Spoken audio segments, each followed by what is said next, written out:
Hi, I'm Paige, and this is my presentation on my comprehension theory.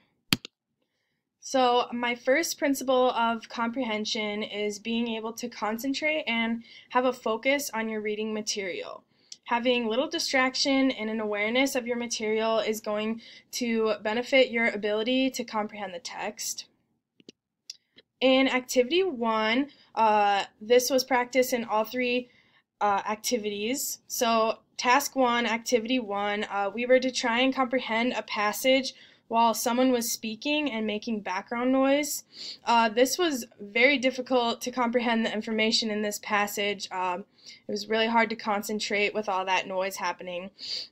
Task number 2, a passage was flashed on and off the screen. In my experience, this was really difficult because I had to pay attention to where I left off and then find that spot again when the text was on the screen again. Task number 3, we were to read a passage normally and then try to remember the last words of each sentence from the story. And this was probably the easiest one, but it was still difficult because I was focusing on trying to remember that last word from the sentence.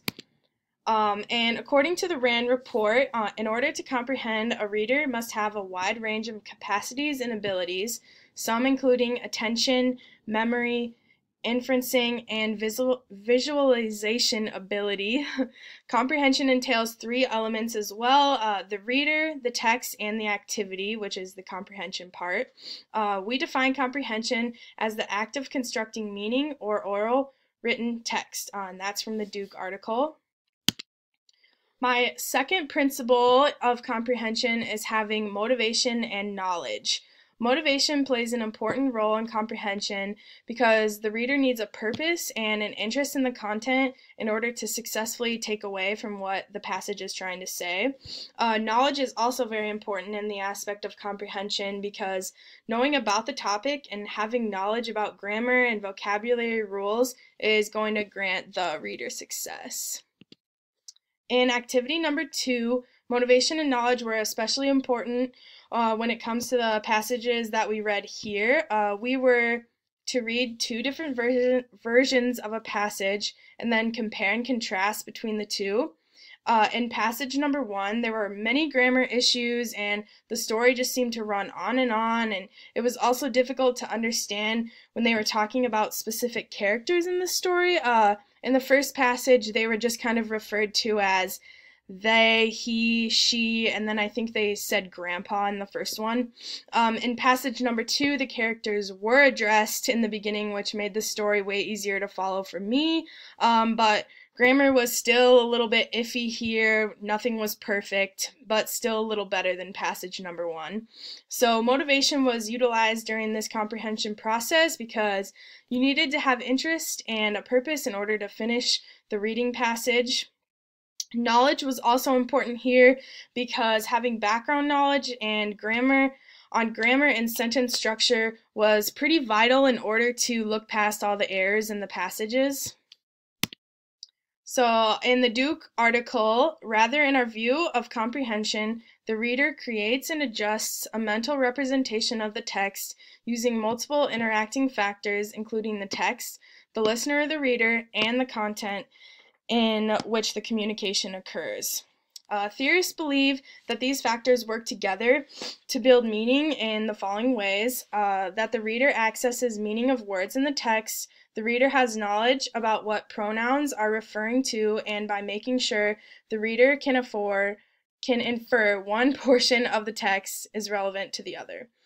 This is basically saying that when it comes to the comprehension process, a reader needs to be able to construct meaning with oral or written text in order to understand what it's trying to say. Principle number 3, my third principle of comprehension, is the type of platform the text is delivered. As you might be aware, learning styles vary from person to person. Some may be more hands-on and visual learners, opposed to just reading something off the page. In activity 3, we were to read a transcript of Emma Watson's gender equality speech. Then we were supposed to listen and watch the second half of her speech and compare and contrast our comprehension process between reading and watching. During my experience, this topic that she was talking about is very recent. It's a pretty popular one, so I possessed some background knowledge about it going into it, which made understanding the speech really easy. When comparing my experience from reading to watching, I felt I actually comprehended a lot more when I was reading it versus when I was watching it. The video helped to give more perspective on what she was trying to say, but I did notice myself becoming a little bit distracted by the camera movements, clapping, and other background noises when I was watching. This was particularly interesting to me because I'm usually a visual learner. I love to see something in front of my face instead of just reading something and trying to learn about it, but in this case, I preferred reading rather than watching. From the RAND Report article, it says, from a socio-cultural perspective, both the process, the ways the instruction is delivered, and the social interactions during the learning experience and the content are major importance. The classroom learning environment, such as organizational grouping, inclusion of technology, or availability of materials, is an important aspect of the context that can affect the development of comprehension abilities. This justifies that the knowledge of the content and the environment that the information is delivered, it can have an effect on the way that a person comprehends the information.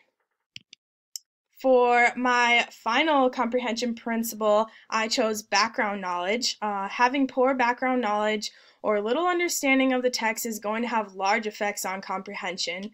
I believe this is very important in the comprehension process because if you don't understand the jargon and the content of the text, it's going to be very hard to understand what you're reading. In Activity 4, we were told to read an article on astrophysics and then an article on reading comprehension. Then we were to reflect on the difficulty of understanding between the two articles. Reading the astrophysics article was very difficult because I have no background knowledge or no true interest in the topic. They used a lot of words that I didn't know the meaning to, which made it pretty hard to comprehend. And then obviously having background knowledge on reading comprehension made reading the second article a breeze. I had an interest in the topic and the vocabulary was a lot easier to understand. The importance of vocabulary and knowledge is talked about a lot in both the RAND Report article and the Duke articles, and I found this one quote that summed up the importance of knowledge during the comprehension process pretty well, and so this reads, "A reader's domain knowledge interacts with the content of the text in comprehension.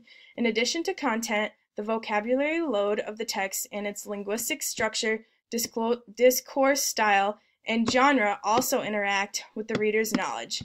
When too many of these factors are not matched to a reader's knowledge and experience, the text may be too difficult for optimal comprehension to occur." So obviously the astrophysics article being very difficult for my level of understanding, so that is that. And then just a quick overview on my comprehension theory. Principle number 1, being focused and having awareness benefits comprehension skills. Principle number 2, having motivation and knowledge about the text is going to grant the reader success in comprehension. Principle number 3, the environment and the format that the content is given can have an effect on comprehension skills. And principle number 4, possessing background knowledge and interest in a topic is crucial when comprehending information. So that is my comprehension theory, and thank you for listening.